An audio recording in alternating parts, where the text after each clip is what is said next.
You are watching Channel Adrian TV.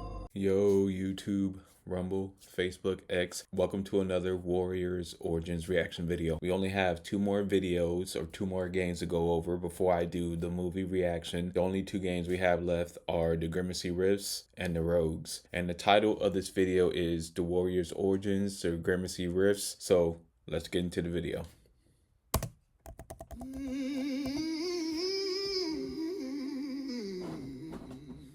Before the gangs ruled the streets, one man dared to rule the chaos. His name was Cyrus. And for one night, one unforgettable night, every soldier in New York believed in peace. But peace has enemies. And when the bullet fell, the dream fell with it. Order in the chaos, fire in the rain. We move as one. They say New York was dying long before the Gramercy Riffs were born. The Bronx burned, Harlem cracked, and Brooklyn rotted from the inside out. The cops had lost the streets, and the people had lost their faith. But when chaos becomes the law, someone always rises to rewrite it. From the heart of Manhattan, where shadows fell between brownstones and broken streetlights, came an idea disguised as a man. His name was Cyrus. He wasn't like the warlords who came before him. He didn't shout for blood or money. He spoke of unity, of peace through discipline. To him, the gangs of New York weren't scum. They were tribes waiting to be reborn. In 1970, there were over 60 major gangs scattered across the boroughs.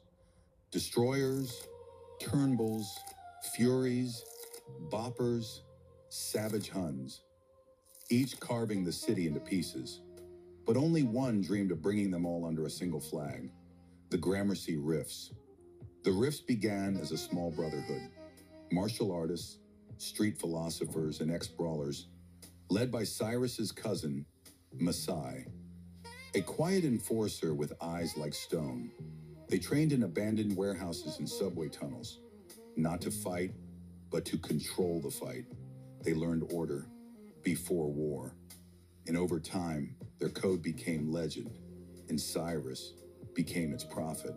Where others saw the city's fall, he saw a rebirth, a world where gangs could rule their own domain if they learned to move as one. To the desperate, that sounded like salvation. To the powerful, it sounded like rebellion. They called it the Gramercy Doctrine, a dream carved out of fire and fear.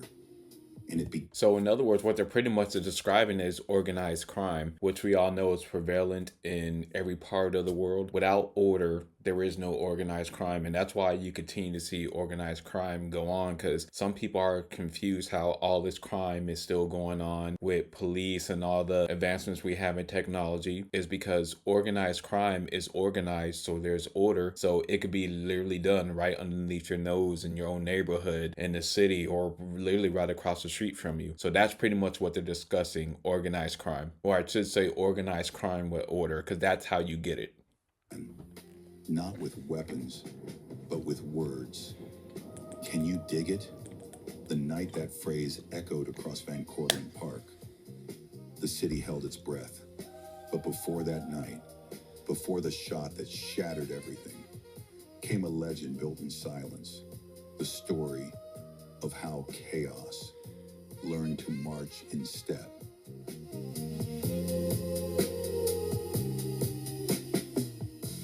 They say before there were riffs, there was only noise. New York's heartbeat was violence, echoing through stairwells, bars, and burnout parks. But somewhere in the middle of Gramercy, a small dojo lit up the dark. The man who ran it was Masai, a quiet veteran from the Harlem blocks who believed fists meant nothing without mind. He called his students the disciplined. They called him Masai the monk. They weren't a gang, not yet. They were a philosophy class in sneakers and patched GI jackets.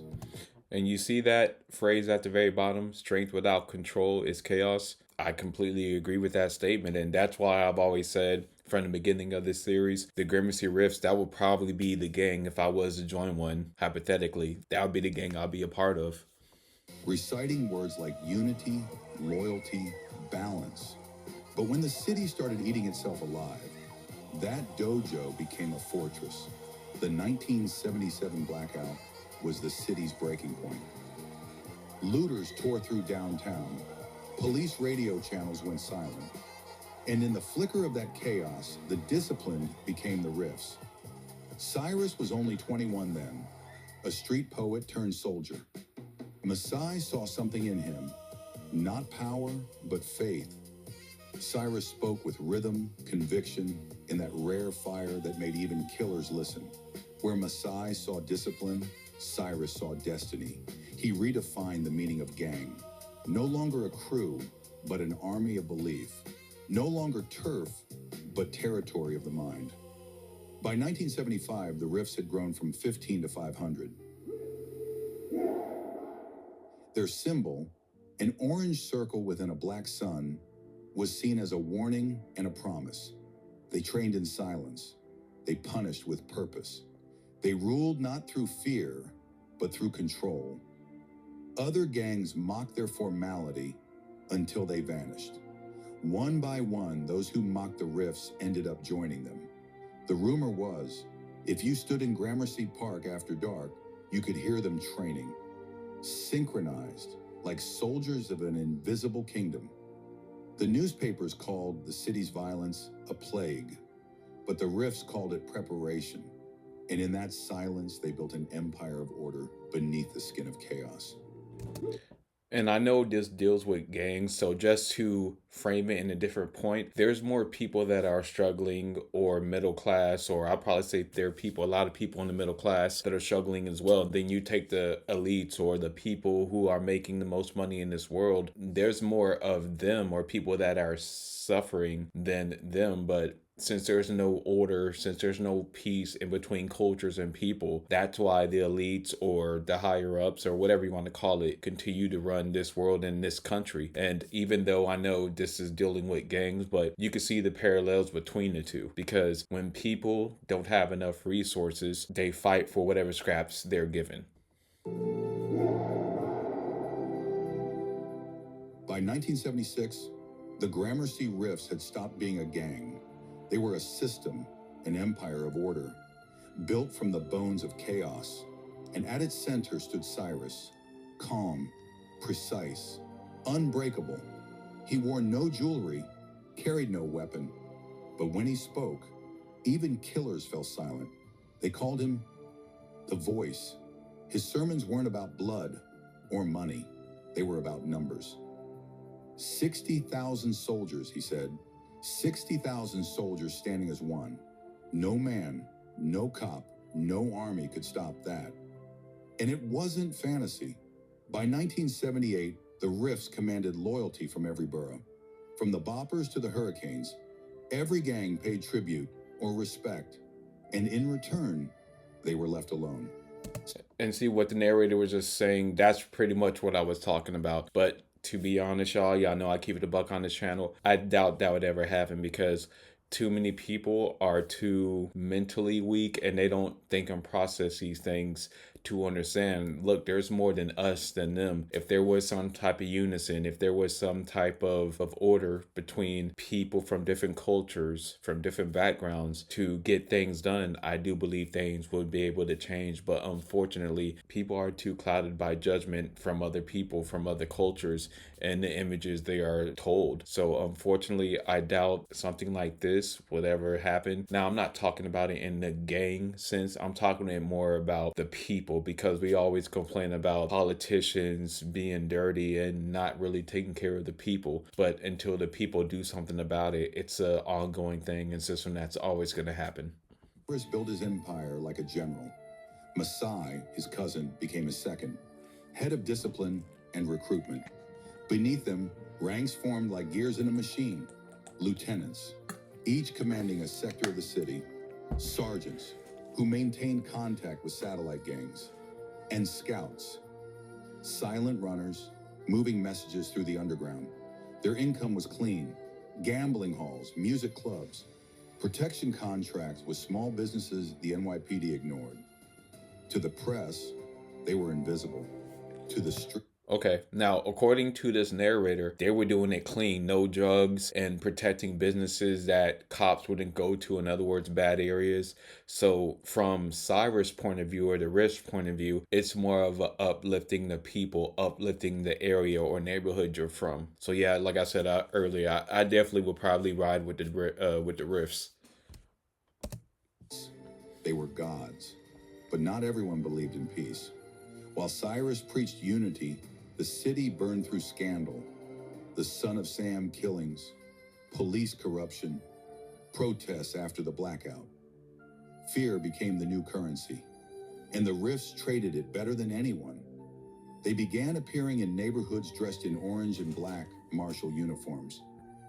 Part monk, part soldier. Their movements rehearsed, their silence terrifying. Where cops brought chaos, the Riffs brought calm. To civilians, they were mythic saviors. To rival gangs, they were executioners of a new world. But the bigger Cyrus's dream grew, the more enemies it drew. Police intel units started calling him a domestic revolutionary. Oh, And that's what I was saying. Once, say if this were to happen, the powers that be, whatever you want to call it, as you see in this picture saying they're organized like a damn army. In other words, they would see the threat. And that's when I tried to use the comparison of the people versus politicians. If the people would actually open their eyes and see what's going on, it would change and it would threaten the politicians. But like I said, since people are so short-sighted and they don't really understand politics to see what's going on in their face, it will never happen. But then if it did happen, I could see something to where what we all have seen with a lot of political things, the powers that be will kill it or try to stop it because they see the threat it can pose. Gangs whispered that the Riffs were selling out to City Hall. And even inside his own ranks, doubt began to spread. Was this peace or control? Cyrus didn't care. He believed the city's sickness demanded one cure: order. And in 1978, he began planning his final sermon. The Conclave, a gathering of every gang in New York City, a night where war would end and unity would begin.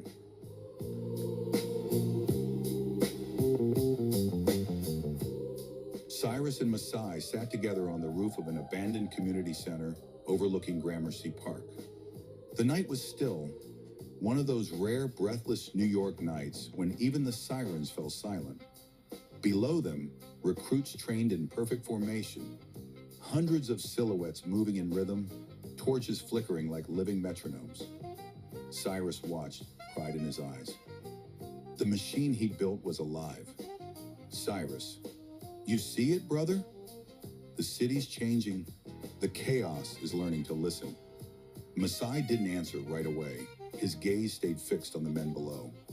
Faces half lost in smoke and firelight, moving like worshipers instead of soldiers.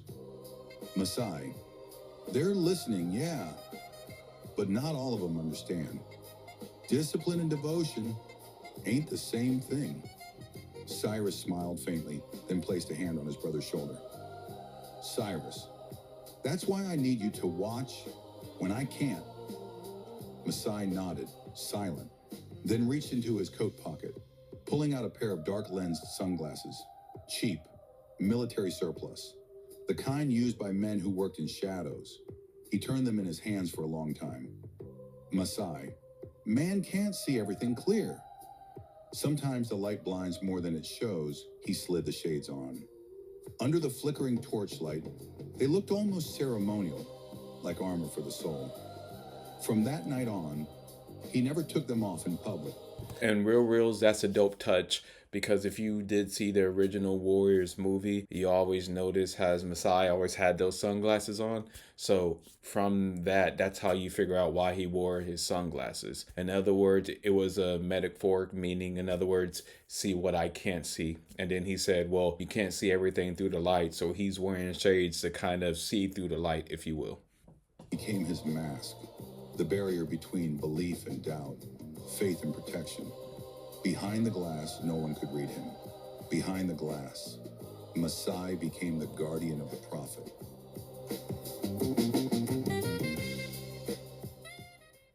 They say that on the night of the conclave, New York stood still. It was summer, June 13th, 1979. The subways rumbled like distant drums as thousands moved in silence toward Van Cortlandt Park. Not cops, not soldiers, gangs. Every color, creed, and cut of the city's underworld.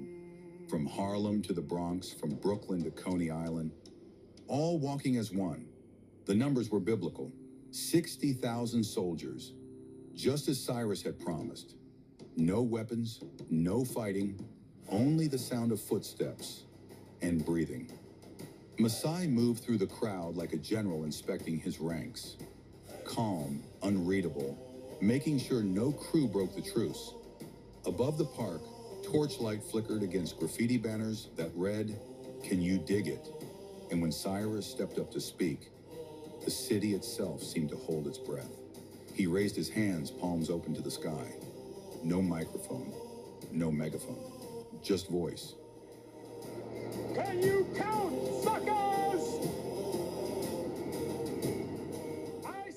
He laid out the vision. No more street wars, no more cops ruling their fate. One army, one command. The gangs would govern themselves. It wasn't madness, it was math. 60,000 soldiers to 20,000 cops. The numbers spoke louder than bullets. The crowd erupted. Even his rivals nodded. And for a single heartbeat, the city believed. Then came the gunshot. Cyrus's body twisted as the bullet tore through his chest. The roar turned to chaos. And in the darkness, Luther, leader of the rogues, grinned. He hadn't just killed a man, he'd killed a dream. Sirens. And that's why I say you could see it from time to time with every political leader that tries to change things, clean leader that's actually trying to change things for the better, for the people. Someone like Luther from the Rogues is always going to stop it. Do your research, look up history. Same thing happens over and over again. Screamed in the distance. The crowd broke. Panic swallowed the park, and Luther's voice cut through the night.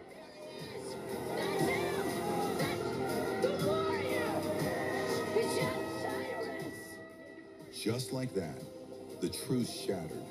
Masai's men closed in around their fallen leader. Cyrus lay dying, eyes open, blood pooling beneath the torchlight, painting the ground orange and red. His final words were a whisper lost in the smoke. Keep the order. Masai said nothing. He only stared into the flames, knowing that the war had already begun. The park breathed like a living heart. Thousands of colors pulsing under torchlight. At the center stood Cyrus, arms open to the night, his voice rolling across rooftops and treetops like thunder. Cyrus, one gang could run this city. The words hit Cleon like scripture. Tonight he wasn't just a warrior. He was a witness. He believed. He saw the vision, a code stronger than fear. Behind him, Swan and Cochise held the younger warriors steady, nervous, proud. Cleon never looked away from the stage. Then, a flash, a gunshot.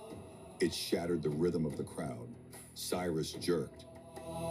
For one suspended heartbeat, the entire city stood still. Then the night erupted. A scream ripped through the chaos. It was him, the warrior. Cleon spun, hands raised, pleading with the mob. Cleon.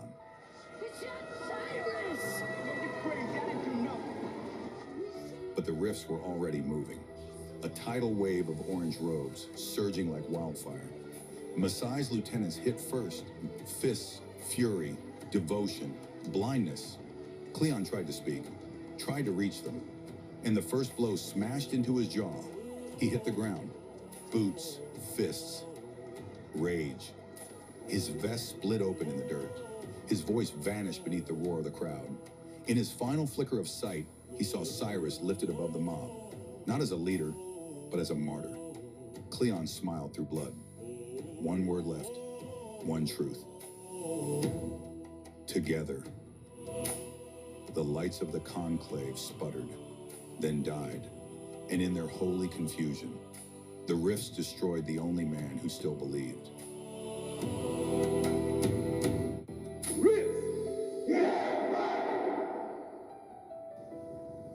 Who are the warriors? I want them all. I want all the warriors. I want them alive if possible. And I've seen this movie so many times, I still get mad at that. How they did Cleon dirty like that. We, but I want them. Send the word. When Cyrus fell, the streets fell with him. The Gramercy Riffs no longer moved like monks. They moved like hunters. Masai took command before the blood on Cyrus's shirt had even dried. Gone was the preacher's tone. Gone was the dream of unity. Masai ruled through silence and retribution. The first Riff edict under his command was simple.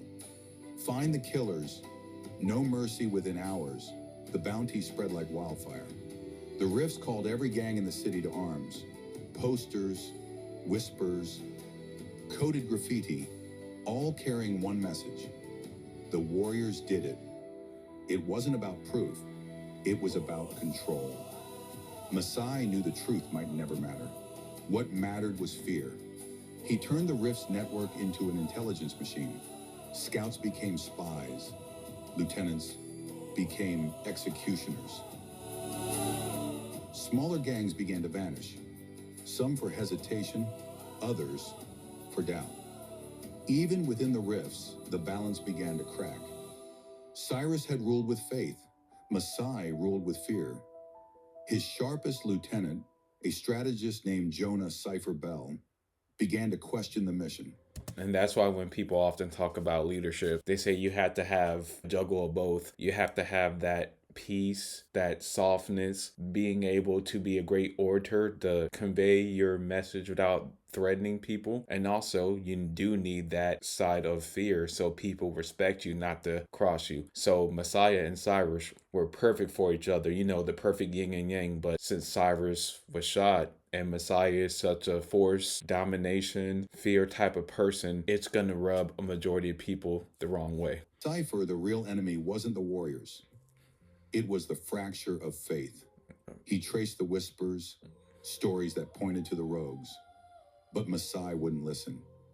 Masai, faith doesn't need proof. Faith needs order. Masai returned to the old dojo, the birthplace of the Riffs. He trained alone, shadows moving with him, whispering the words that haunted him still. Keep the order. But deep down, he knew the truth. Order had become vengeance, and vengeance always devours its own. The city had stopped breathing. Cyrus's words still echoed through tunnels and alleys. Can you dig it? But now the echo carried grief instead of hope. Every gang in New York waited for the Riffs to speak. Masai led his army through the sleepless streets, a slow, silent march of all black moving toward the sea. They didn't shout, they didn't chant, they simply moved. The city opened before them, like a wound that needed closing. By dawn, they reached Coney Island. The surf hissed against the sand as the first light broke the horizon. At the edge of the water stood the warriors, Swan, Cochise, Vermin, Rembrandt. Their vests torn, their faces carved with exhaustion, but lit with survival. Beside them knelt Luther, wristbound, his manic grin long gone. Masai stopped a few paces away, the sunrise glinting off his shades. His voice came low, steady and heavy as stone. Masai, you made us spill the blood of our own. A man named Cleon. He believed in what Cyrus preached. He tried to calm the crowd, and we beat him down like an enemy. The Riffs behind him lowered their heads. Masai stepped closer to Luther, whose breath came in shallow bursts. Masai, His death is on your hands. His and the voices. Luther trembled. He tried to smile, but the smile broke halfway. Masai turned toward the warriors standing in the surf. The rising sun burned across his lenses. In one reflection, Luther knelt. In the other, Swan stood unflinching. Masai, Cleon's spirit walks with you now. That's the only justice left in this city.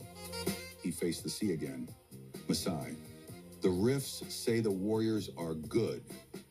Real good. You warriors are good. Real good. The best. But you brought ruin on the voice of peace. He raised his hand. The circle moved. Luther's scream tore through the wind. Once, then vanished beneath the roar of the surf. When the tide rolled back, there was nothing left but footprints and a single silver ring half buried in the sand. Oh, they stomped him out. Masai didn't look down. He turned to the warriors, silent, waiting for one long breath. No one moved. Masai, the streets are yours again. Keep them clean. Swan nodded. The warriors stepped back as the Riffs turned toward the sunrise. The ocean caught the light. Gold, crimson, endless. And for the first time since the conclave, the city was quiet. Cyrus's dream hadn't died. It had only changed hands.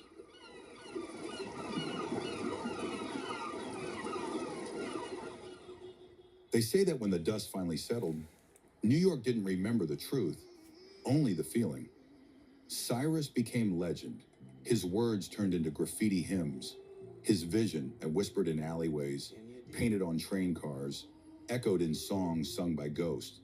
The police called him a criminal, but the streets called him a prophet. Masai became the keeper of the fire. He never tried to replace Cyrus, only to protect his name. But the price of devotion is heavy. The more he tried to hold the city together, the more it slipped through his hands. By 1980, the streets had changed. Crack hit the corners. New powers rose, harder, colder, hungrier, and the Riffs could no longer control what they'd inspired. Some say Masai disbanded the Riffs quietly, sent his men home, told them to live normal lives. Others say they went underground, an invisible brotherhood still watching, still waiting. But those who were there remember one night, a secret gathering in the old Gramercy dojo. Candles lined the walls. A torn Riffs banner hung behind Masai. He placed Cyrus's medallion, cracked, blood-stained, on the floor. Masai, he gave us order, not to rule, but to remember. That night, the Riffs weren't soldiers. They weren't rulers. They were believers. Each man recited the 7 principles, the code Cyrus left behind, their creed, their scripture, their salvation. And though time buried the gangs, the name Riffs endured. Every time a city rebuilds from chaos, every time order rises from ruin, the streets whisper one name, Cyrus.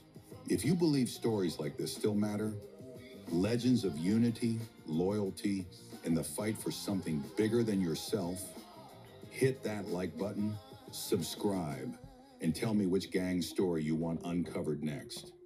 The city never sleeps. Real Reels, once again, you outdo yourself. And I don't know what you do professionally, but the soundtracks that you're doing along with these gangs, these are great soundtracks to where if you are hired to do for movies, whatever genre of movies, you could definitely do that, because I'm noticing how each song in the background, which I'm pretty sure you're making, goes along with the gang. It's great work. And y'all, just one more video before I do the full movie reaction with y'all. And I believe that last gang is the Rogues. But dope video. And from this video, you can see why I would have, at all the gangs, picked the Gramercy Riffs. Let me know what you think about this video. Remember to like, comment, and subscribe. And I will see you in the next one.